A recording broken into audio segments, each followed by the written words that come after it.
Es tā kā ilgi domāju pateikt savu viedokli vai nē. Un es tomēr pateikšu.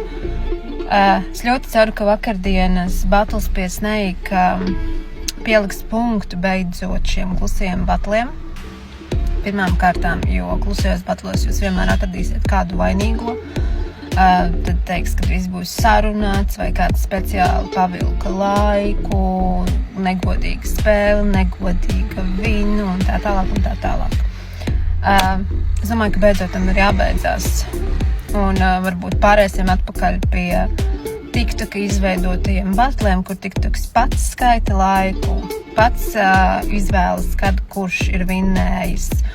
Un tad varēsiet vainot TikToku, kad ne tur tā nostrādāja sekunde vai ne tur tas un, nezinu, tur internets slikts bija un tā tālāk un tā tālāk. Tāpēc, ka cilvēki aiziet mazliet par daudz galējībās. Kā arī es noteikti vairs nepiedalīšos šādos klusajos batlos.